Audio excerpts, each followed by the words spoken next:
Hi friends, my channel Venkatrao blogs.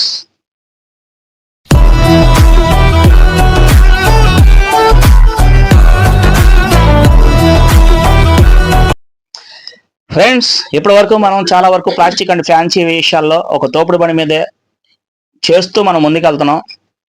చాలామంది subscribers comments పెడుతున్నారు. నా సబ్స్క్రైబర్స్ అందరికీ కొంతమందికి పని లేక ఇబ్బంది పడుతున్నారు, కొంతమంది పని చేస్తూ కూడా ఇబ్బంది పడుతున్నారు. అంటే నెలవారీ జీతాలుగా పని చేసుకుంటూ కూడా ఇల్లు కొంచెం ఇబ్బందిగానే గడుస్తుందని చెప్పి చాలామంది చెప్తున్నారు. కామెంట్స్ రూపంలో కొన్ని కామెంట్స్లో కొంతమంది నెంబర్ పెట్టమంటున్నారు. సోషల్ మీడియాలో ఈ యూట్యూబ్ ఛానల్లో నెంబర్ పెట్టడం అనేది జరగదండి. మీరు మా విజయవాడ ఏమైనా వస్తే, మా చుట్టుపక్కల ఉన్న ఏరియాలోకి ఏమైనా వస్తే మీరు ఏమన్నా కామెంట్ పెట్టండి. అంటే ఎవరికైనా పని లేదు అన్న వాళ్ళకి మాత్రమే, అందరికీ కాదండి. కొంతమంది ఈ పని కూడా చేసుకోలేక ఇబ్బంది పడుతున్నారు. వాళ్ళకి మాత్రమే నా చిన్న సలహా, మనం పట్టుదలతో సాధిస్తే సాధించలేనిదనేది ఏదీ లేదు. నేను ఆ విషయాల్లోనే చాలా ఎన్నో దెబ్బలు తిని నా భార్య బిడ్డల్ని పోషించుకుంటూ, ఒకరిని దేహి అనకుండా ఎవరిని చెయ్యి చాచి అడగకుండా నేను నా ప్రయత్నాన్ని కొనసాగించుకుంటూ నేను ముందుకెళ్ళానండి. నా పట్టుదల నన్ను నడిపించింది. అందుకు మీకు ఉదాహరణగా ఈరోజు కొంతమంది మన సబ్స్క్రైబర్సు, ఆ సబ్స్క్రైబర్స్లో నిడదవోలు నుంచి సుబ్బారావు గారు అని చెప్పి వాళ్ళు కామెంట్ చేశారండి. నాకు బండి లేదు, ఎక్సెల్ బండి లేదు, నాకు తోపుడు బండి లేదు, నా దగ్గర సైకిల్ మాత్రమే ఉంది, సైకిల్ మీద ఏమైనా వ్యాపారం చేయొచ్చు అని చెప్పి చిన్న కామెంట్ పెట్టారు. అంటే సైకిల్ మీద వ్యాపారం కుదిరిద్దా అని చెప్పి చెప్పారు. ఫ్రెండ్ సుబ్బారావు గారు, మీ ఏజ్ నాకు తెలిసి ఉంటే 45 కాడ నుంచి 60 లోపు కూడా ఉంటాయని, 60 కూడా ఉండవు, 45 నుంచి 55 లోపు ఉంటాయని నేను అనుకుంటున్నాను. మీ కొన్ని వీడియో షార్ట్స్ చూశాను సుబ్బారావు గారు నిడదవోలు నుంచి. సార్, మీరు చేసే పని నాకు తెలుసు, నేను చూస్తున్నాను. సైకిల్ మీద నెంబర్ 1గా వ్యాపారం చేయొచ్చండి. సిగ్గుపడకుండా మీరు సైకిల్ మీద వ్యాపారం చేయాలనుకుంటే ఫ్యాన్సీ అండ్ ప్లాస్టిక్ వ్యాపారాన్ని చెయ్యండి, ఇబ్బంది ఏం లేదు. నేను అక్కడి నుంచే మొదలుపెట్టాను. స్టార్టింగ్ దుర్గా నా భార్య, అసలు మేము ఎన్ని కష్టాలు పడ్డామో, నేను ఎంత ప్రయత్నించానో, ఎన్ని ఇబ్బందులు పడ్డానో, ఎన్ని కష్టాలు పడ్డానో ఈయన చూసింది. అయితే మా కుటుంబాన్ని ఎట్టా కాపాడుకోవాలో పెద్ద దిక్కుగా నేననేవాడిని ఉన్నాను కాబట్టి నేను ఎట్టాగొట్ట నా చాలా చిన్న పిల్లలు అప్పటికి నేను కాపాడుకున్నాను. ఒకసారి నా భార్య దుర్గా మాట్లాడిద్ది, ఒకసారి మీరు వినండి. దగ్గర పెట్టుకో. హాయ్ ఫ్రెండ్, మా ఆయన నెల జీతానికి వెళ్ళారండి. టీవీ మెకానిక్, టీవీలో నేర్చుకున్నాడు, చదువుకున్నాడు, అవి చేశాడండి. వాటి మీద కూడా లాభాలు ఏమి రాలేదు. అట్టగాని మరి ఇంకో జాబ్కి వెళ్ళాడండి. అది పెళ్లి కార్డులను ఫోన్ నెంబర్లు వేస్తారా, ఆ కార్డులకి వెళ్ళేవాడు. Friends, screen printing friends, screen మీద అంటే మాన్యువల్ గా చేసే వర్క్ లో నేను కొంచెం బాగా చేసేవాడిని. స్క్రీన్ ప్రింటింగ్ కింద అది కూడా పెద్ద జీతాలు రాలా. జీతాలు రాకపోతండి ఆయనకి, వాళ్ళ వానికి పడేది కాదు. వద్దయ్యా మానేసాయి, ఆ జీతాలు కూడా నెలకి ఇస్తారో లేదో అన్నట్టు ఉందండి. అదే అని మా ఇంట్లో కుక్క ఉండేదండి. ఆ కుక్కని బయట తీసుకెళ్తా ఉండేది. పొద్దున్నే లేచి బయట తీసుకెళ్తా ఉంటుంటే ఈ వ్యాపార బండి వేసుకుంటా తిరుగుతూ ఉండేవాళ్ళండి. ఆయన్ని అడిగి, ఏంటి సార్ ఎట్లా చేస్తారు, మాకు కొద్దిగా నేర్పించరా అని. అలాగా అడిగి అడిగి సంవత్సరం దాకా అడుగుతానే ఉన్నాడండి, నేర్పించమని. ఈ వ్యాపారం చేసే తోపుడు బండి మీద తోసుకుంటూ వచ్చే వ్యాపారం చేసేవాళ్ళు ఏంటంటే, ఒక మూట కట్టేసేసుకొని ఒక ఏరియాలో పెట్టుకొని, ఆ ఏరియాలో మొత్తం దాని మీద ఉన్న పట్టా తీసేసి సదురుకొని రెడీ చేసుకోవడానికి ఒక 1 అవర్ కానీ ఒక హాఫ్ అన్ అవర్ మించి పైన పట్టిద్దండి. అతను ఏంటంటే మా ఏరియాలోకి వచ్చి అక్కడ సదురుకుంటూ ఉంటుంటే, నేను పొద్దున్నే కుక్కను తీసుకొని వెళ్ళి, నా దగ్గర ఒక డాగ్ ఉండదు, ల్యాబు, దాన్ని పొద్దున్నే ఉదయం తిప్పాలి. ఆ టయానికి ఆయన అక్కడికి వచ్చేసి కనిపించేవాడు. నేను రోజు గమనిస్తూ ఉండేవాడిని. అలా గమనించిన ప్లాస్టిక్ అండ్ ఫ్యాన్సీ వ్యాపారమే నాకు ఈ రోజు నాకు ఫుడ్ పెట్టిందండి. దాని గురించి మా ఆవిడ దుర్గ చెప్తుంది, కాస్త వివరంగా వినండి. అసలు పట్టుదల అంటే ఏంటి, మనం ఎలా సాధించాలి, అది దాని గురించి. అట్ట వెనకపడ్డాను, సంవత్సరం దా వెనకపడ్డాను. సరేలే ఈయనక్కడ ఇప్పిద్దామని ఆయన ఏమనుకున్నాడో మనకు తెలియదండి. సరే బాబు, నేను నేర్పిస్తాను, నేర్పించి నీకు వేపిస్తాను అని ఒక 5,000 తెచ్చుకో, నేను సరికంత వేపిస్తాను అన్నారు.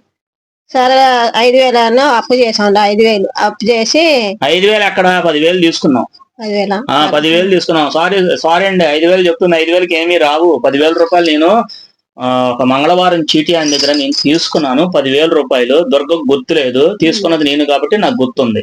ఎందుకంటే వాళ్ళతో అడిగి నేను అన్ని డిస్కస్ చేసి ఇటు వదిలేటట్టుగా లేడరా బాబు అని చెప్పేసి నేను పద్దాక వెనకాల పడుతుంటే అప్పటికి ఆయన 3 నెలల నుంచి మా ఏరియాకి రాకోకుండా ఆగిపోయి వేరే ఏరియా తిరుగుతున్నాడు. అలా తిరుగుతుంటుంటే ఆ ఏరియా తిరుగుతుంటుంటే ఏమైందంటే నేను పద్దాక కంటిన్యూకి వెళ్ళినప్పుడు పట్టుకుంటే నా గోల బరాయించలేక నాకు సరే డబ్బులుంటే చూసుకో ఎంత కావాలా అన్నా అంటే ఒక 10,000 రూపాయలు చూసుకో అన్నారు. 10,000 రూపాయలు నాకు వారం చీట ఆయన పట్టుకుంటే ఇచ్చాడు. ఆ డబ్బులు తీసుకుని నేను ఈరోజు ఆ రోజు వర్క్ స్టార్ట్ చేశానండి. వాళ్ళ దగ్గరికి వెళ్ళి 1 టౌన్ వాళ్ళే తీసుకెళ్ళి అన్ని చూపించారు. నాకైతే ఏమీ తెలియదు అసలు ఏం జరిగిందో ఏంటో. ఈమెకి తర్వాత అన్ని తెలుసు. తర్వాత ఏం జరిగిందమ్మా, సరుకు ఇప్పించేసారు. ఓకే, అంతా ఇంటికి తీసుకొచ్చుకున్నారండి. అద్దె బండి ఉంటే తోపుడు బండి అన్న తోపుడు బండి తీసుకొచ్చుకున్నారండి. ఆ తోపుడు మీద ఒక 6 నెలలు చేశాడండి. పద్దాక అద్దె ఏం కడతామమ్మా, సొంత కొనుక్కుంటా అంటే మళ్ళీ దానికి కూడా అప్పు చేశాండి. ఎంత అప్పు చేశా? అది తక్కువే చేశాలే. కొత్త బండి ఎంత? కొత్త బండి 8,000 8,000 అంటండి. వాటి మీద వేసాడండి. వచ్చినట్టు చాలా కూడా అప్పు చేసే కొన్నానండి. తోపుడు బండి కూడా కొత్తది. ఎందుకంటే పద్దాక నెలకి ఎంత కట్టాల్సి వస్తే నాకు ఇబ్బందిగా ఉందని చెప్పేసి వ్యాపారం కన్ఫామ్ గా దిగిపోద్దామని చెప్పేసి కొత్త తోపుడు బండి 4 చక్రాల బండి కొత్తది కొనుక్కున్నాం. మన అట్ట తోసుకుంటే వెళ్ళాడండి. కానీ వ్యాపారం వచ్చినట్టు లేదో చాలా అప్పు అయిపోయామండి. చాలా అప్పు అయిపోయి ఏం చేయాలో తెలియక మా సైకిల్ కొనుక్కున్నానండి. ఈ తోడు పోయిన మనకి వ్యాపారం రావట్లేదమ్మా, సైకిల్ ఉంటాయి కదా, సైకిల్ కొనుక్కొని సైకిల్ మీద వద్దాను. సరే అయ్యా నీ ఇష్టం. సైకిల్ మీద ఎత్తే సైకిల్ మీద కూడా ఎంత అయిందా మన అప్పు? 1,40,000 దాకా వెళ్ళాం. 1,40,000 దాకా సైకిల్ మీద మొత్తం కలిపి 1,40,000కి వెళ్ళినాం. అదే సైకిల్ మళ్ళీ నాకు 1,40,000 రూపాయలు నేను అప్పు అయిపోయినా కూడా ఆ అప్పు ఆ బండి తెచ్చింది. సైకిల్ మీద తెచ్చిందండి. ఆ సైకిల్ చాలా అప్పు తీసిందండి. ఆ సైకిల్ మీద అదే సైకిల్ ఇప్పుడు మేము పక్కన పెట్టుకున్నాం. అది అమ్ముకోలే, అక్కడే పక్కన పెట్టుకున్నాం ఎదురుగానే. తర్వాత అయ్యా సైకిల్ మీద తొక్కలా పోతాను అంటే మళ్ళీ బండి కొనుక్కున్నానండి. టీవీఎస్ అన్నా అది కూడా ఆ బండి కూడా ఈ ఎక్సెల్ నాకు ఈ సైకిల్ ఇప్పించింది. అది కూడా ఆ సైకిల్ మీద సంపాదించిన డబ్బుతోనే నేను ఎక్సెల్ బండి కొనుక్కున్నా. అంటే సొంతంగా కాదండి, లోన్ తీసుకున్నా. నెలకి ఈఎంఐ కట్టాల్సింది లోన్ తీసుకొని ఒక 10,000 రూపాయలు కట్టి లోన్ తీసుకున్నా. మొత్తం 15,000 రూపాయలు అయింది. ముందు వాళ్ళకి 10,000 ఇచ్చాను. ఎంగేజ్మెంట్ ఛార్జీలు అయ్యి కలిపేసి ఒక 5,000 రూపాయలు మొత్తం తీసి 15,000 రూపాయలు తీసుకున్నారు. మొత్తం 39,000, 40,000 రూపాయలు, 41,000 రూపాయలు బండి అయింది.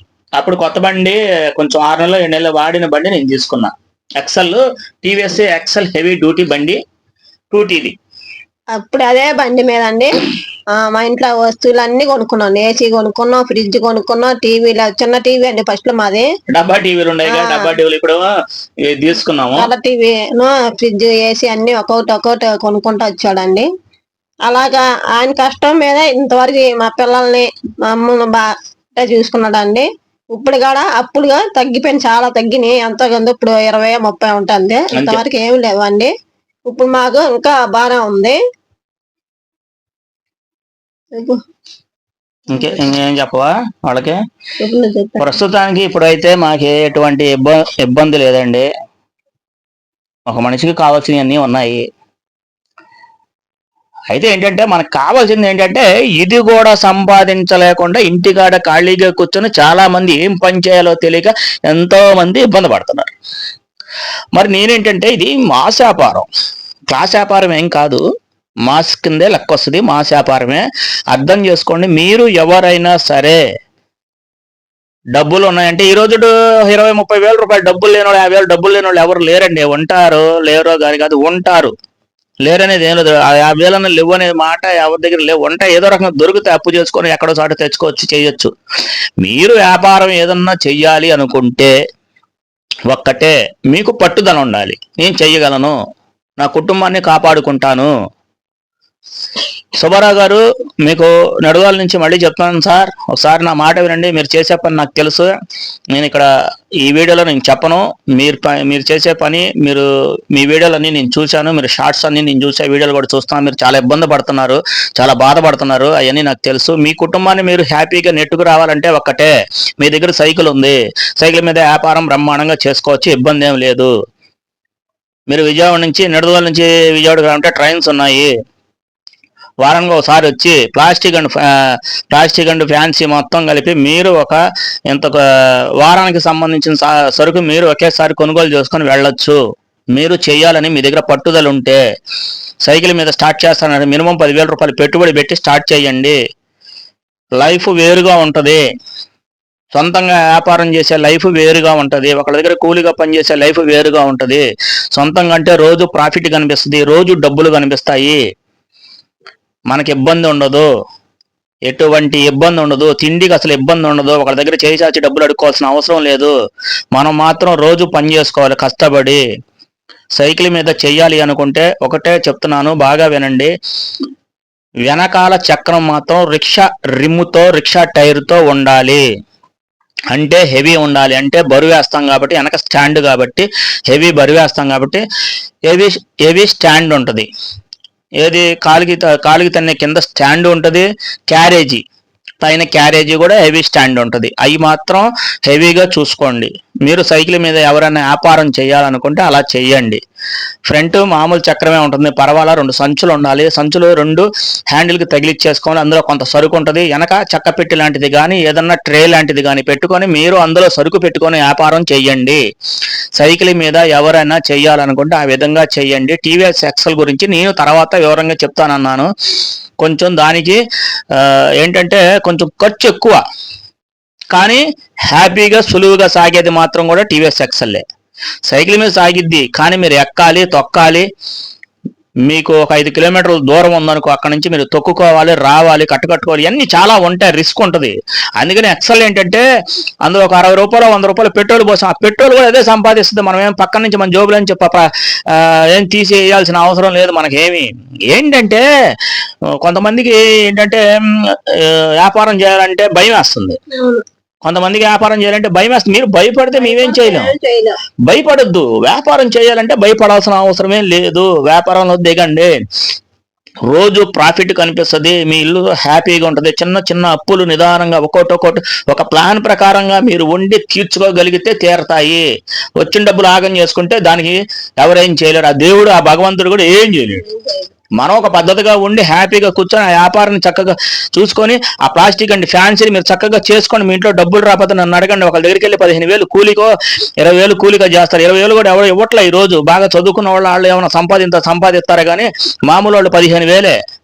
మీరు ఏదైనా చిన్న చిన్న అక్కడ ఎక్కడ పని చేసుకున్నాడు 15,000, మహా అయితే అంతకుమించి రావు. అంటే రోజుకు 500 కూలి, అంతకుమించి ఎక్కువే సంపాదిస్తారు ఇందులోకి వస్తే. నేను వ్యాపారం చేయండి బాబో అనేది అందుకే. ఎందుకంటే నేను ఒకళ్ళ దగ్గర పనిచేసి నానా హేతన పడ్డి, ఇరుకు పడ్డి, అసలు తలకాయ నొప్పి వచ్చేసింది. ఉదయం 9ంటికి వెళ్తే రాత్రి 9ంటికి 10ంటికి ఇంటికి వచ్చాను. ఒకసారి 12 అయ్యేది. అదే జీతం, అదే గోల ఓనరులతో. తప్పదు మరి. అలా మీరు ఎంతమంది నలిగిపోతున్నారు. అందుకే రమ్మని చెప్తున్నా. కొంతమంది తిట్టుకుంటున్నారు, కొంతమంది వల్గర్గా కామెంట్ పెట్టుకుంటున్నారు. No problem. ఎందుకంటే వెనకాల ఏమైనా ఉందేమో, అట్లాంటి కామెంట్ పెట్టే వాళ్ళకి వెనకాల ఏమైనా ఉంటుంటే తింటారు, వాళ్ళు ఏదైనా చెప్తారు, వాళ్ళకి సాగిద్ది. మన బోట్ వాళ్ళకి ఏంటంటే మాస్ అంటే మన లేబర్ వాళ్ళకి, అంటే స్లమ్ వాళ్ళకి, మనం ఏదో ఉన్న మధ్యతరగతి కుటుంబం వాళ్ళకి ఇవన్నీ కుదరవు. మనం కష్టపడి పని చేసుకుంటేనే ఏదన్నా వస్తుంది. కొంచెం డీప్గా మాట్లాడుతున్నాను, ఏమనుకోబాకండి. ఇవన్నీ రియాలిటీయే, నిజంగానే మాట్లాడుతున్నాను. మన కుటుంబంలో జరిగేవి మాత్రమే మాట్లాడుతున్నాను. మీరు ఎంతమందికి మీరు ప్రశాంతంగా బతుకుతున్నారో నిజం చెప్పండి. మీ జీతాలతో మీరు బాగున్నారా? సరైన జీతాలు మీకు అందుతున్నాయా? కొంతమందికి అందుతున్నాయో, 2 నెలలకు అందుతున్నాయో, 3 నెలలకు అందుతున్నాయో, 4 నెలలు అందుతున్నాయో? అసలు ఇల్లు ఎట్టా జరుగుతుంది? ఆడవాళ్ళు ఎట్టా ఉంటున్నారు? పిల్లలు ఎట్టా ఉంటున్నారు? స్కూల్ ఫీజులు ఎట్టా కడుతున్నారు? ఇంటి ఎట్టా కడుతున్నారు? మన పరిస్థితి ఏంటి? మన పాల ప్యాకెట్లు ఏంటి? మన తిండి ఏంటి? మన గోళేంటి? ఎంతమంది ఇబ్బంది పడుతున్నారండి ఇట్టాగా? నేను చెప్పేది చిన్న వ్యాపారమేగా, హ్యాపీగా చేసుకోవచ్చుగా. ఇందులో ఏమైనా ఉందా, మాయ ఉందా, మర్మం ఉందా? మన దగ్గర పట్టుదల ఉండాలి, తెలివి ఉండాలి, కష్టపడే తత్వం ఉండాలి. 45 నుంచి 60 వేల రూపాయలు, 45 నుంచి 55 వరకు ఎవరైనా సైకిల్ మీద వ్యాపారం చేసుకోవాలంటే మీ దగ్గర డబ్బు లేకపోతే మీరు సైకిల్ మీద వ్యాపారం చేసుకోండి. సునాయాసంగా నెంబర్ 1 గా బతికేస్తారు. సూపర్. ఇందులో ఎటువంటి ప్రాబ్లం లేదు. తింటాక అసలు ప్రాబ్లమే లేదు. ఓకేనా ఫ్రెండ్స్? మరి నెక్స్ట్ మంచి కంటెంట్తో మీ ముందుకు నేను వస్తాను. మరి బాయ్. మీరు ఎవరైనా సరే కష్టపడే తత్వం మీ దగ్గర ఉంటే మీరే విన్నర్స్. మీదే గోల్, మీదే పట్టుదల, మీరే వ్యాపారం చేయాలి, మీరే మంచి వ్యాపారత కావాలని చెప్పి మా Venkatrao blogs. Thank you for watching. Thank you.